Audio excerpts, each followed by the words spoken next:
C'est le rêve quand même, ça, non? T'as une carrière de rêve, non? Je sais pas, non, c'est allé très progressivement, moi, je crois.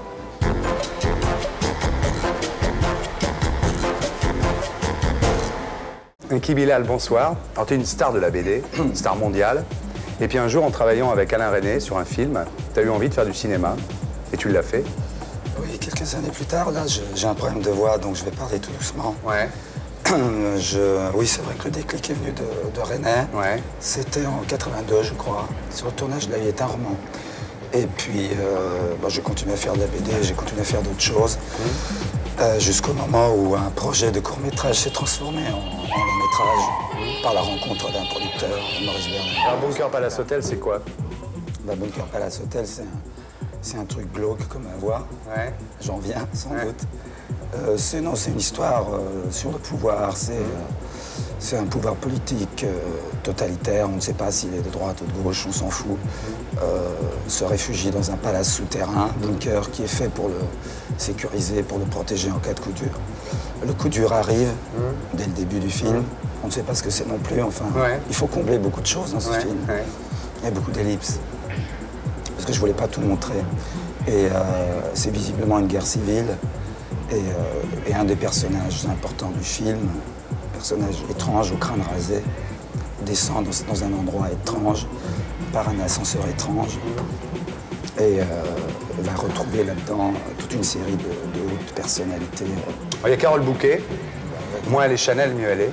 Oui, mais là, elle est formidable. Ouais. Alors, bon, image cassée, volonté de la casser de la part de Carole et de moi. Est-ce qu'on dit comment elle est? Oui. Enfin, elle a une perruque rousse. On peut le dire, ouais. Elle a une perruque rousse. Il y a Trintignant. C'est lui qui est rasé. C'est lui qui a le crâne rasé. Alors, il avait dit qu'il ferait plus de cinéma, Trintignant. Comment ça se fait? Je crois qu'il a craqué pour toi? Oui, tout à fait. Il a lu le scénario, il l'a trouvé étrange. Il n'avait jamais tourné des trucs comme ça. Et puis, on s'est rencontrés, ça a bien marché. Alors, le tournage a commencé à Boulogne? Non.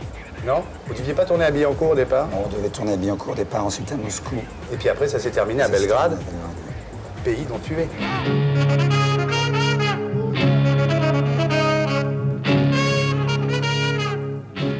Tu es né là-bas en 51, hein? Ouais. Tu as trouvé changer le pays? Non. Ah bon? Non, enfin, la ville n'a pas changé. Ouais. Et c'est étendu, mais le cœur de la ville n'a pratiquement pas changé. Et les gens? Les gens ont changé beaucoup. Je ne sais pas comment ils font pour vivre dans les conditions difficiles économiques du pays, mais ils ont une espèce de force, de pêche incroyable. Enfin, ils sortent, ils vont dans les restaurants et ils font 3 ou 4 boulots parallèles à leur. Enfin, c'est étonnant, quoi. Ouais. C'est l'Italie des années 50, quoi. Peut-être, c'est un peu ça. Parce que ce qui est drôle, c'est que sur le tournage, la construction du décor, on voyait arriver des équipes inédites tous les jours. Type qui dans la journée faisait un boulot et la nuit faisait charpentier ou peintre ou maçon. C'était assez marrant. Mais toi, tu as vécu là-bas jusqu'à l'âge de 10 ans, non? Ouais. Alors, quand tu étais petit, tu avais le foulard, tu défilais au pas, tu étais pionnier, non? J'étais pionnier, oui. Pionnier et rouge, le petit foulard rouge. Et puis, bah oui, mais ça, c'est des bons souvenirs. C'est des bons souvenirs, ça? Ah oui. Oui, c'était pas à l'armée, quand même. Ouais. Mais c'était une espèce d'embrigadement léger, quand même, qui préparait peut-être des choses plus graves. Mais la Yougoslavie n'a pas sombré, heureusement. Dans le stalinisme? Non. Non. Et alors, ton père, qui travaillait dans la couture, il est venu travailler en France. Et un jour, tu as avoué à ta maîtresse à l'école que ton père voulait aller habiter en France. Et ma maîtresse d'école, pas la maîtresse à l'école. Oui, à 10 ans, ouais. Et ils t'ont... Enfin, je sais pas comment ça s'est passé, mais ils vous ont donné le visa à condition que vous leur donniez l'appartement, c'est ça? Voilà, c'est ça. Il y a un échange un peu de bons procédés. Ça a activé les choses, c'est marrant. Tu as été très influencé par l'Est, quand même, par ces 10 ans passés là-bas. Quand tu dis je défigure, je cancérise la réalité, c'est quand même cette vision de la Yougoslavie d'après-guerre que tu transcris sans arrêt, non? Un peu, oui. Mais en même temps, c'est pas si sordide que mes dessins. Je sais pas, quand tu parles des tramways, c'est pas sordide, mais les murs où il restait les impacts de balles, tout ça, c'est quand même... Mais c'est toujours là, hein. C'est toujours là. Ouais. Les impacts de balles sur les bâtiments officiels, ils sont toujours là. Tout ce côté, le temps qu'on sent, les rides, la nostalgie, c'est quand même... Ça n'arrive pas à se combler, il faut de l'argent pour combler ça. C'est ça le problème. Il faut du fric, c'est comme un lifting. Ouais.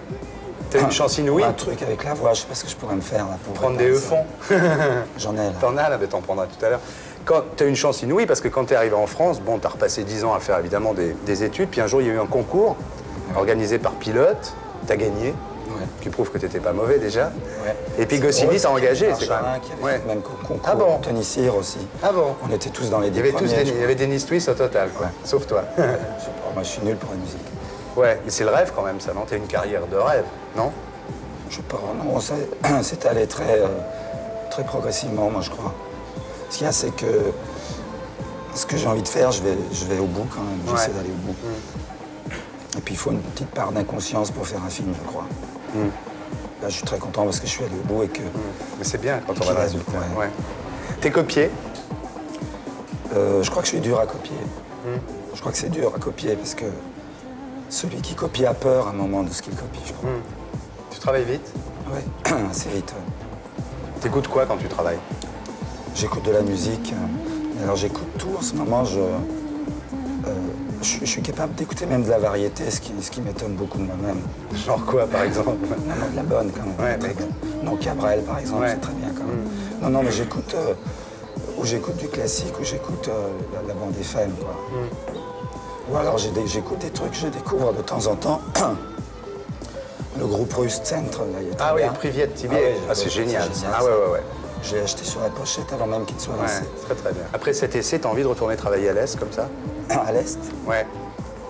bah, tant que j'aurai besoin Ça de t'a décor. rebranché, non? Non. Ou c'est simplement pour des Non, raisons non. financières? Mais c'est ta Non, non, c'est aussi pour des raisons de décor quand même. L'extérieur de Belgrade, j'aurais pas trouvé en France, quoi, les extérieurs et tout ça. Et moi, j'aimerais bien tourner effectivement et à Berlin et à Prague, parce que c'est des villes où il y a encore... T'as fait un truc sur le mur de Berlin Ouais, dans ouais. un portfolio là, qui était très très beau. Ouais. Ah oui, mais ça, c'est ça l'Europe quand même. C'est l'Europe centrale, c'est le cœur de l'Europe. Et là, il y a encore des décors qui sont bien, parce que sinon, les villes occidentales, moi j'adore ça, mais elles se ressemblent toutes maintenant. C'est un peu... Un peu grande banlieue, quoi. Voilà. Ouais. Et si devait rester une définition de toi dans le dictionnaire, ce serait quoi que t'aimerais? Un Kibilal, 2 points, ouvrez les guillemets. Ah, je sais pas, alors là. Non, mais ces trucs-là, il faut les laisser à ceux qui écrivent. Je veux dire, ça, non, Mais ça non. ne regarde plus celui Je qui... sais pas, on dit que t'es le Gustave Doré du XXe siècle, par exemple.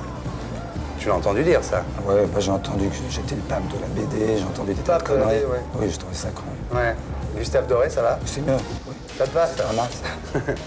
Et pour être sûr de ne rien rater de Inarditube, abonnez-vous et mettez un pouce bleu.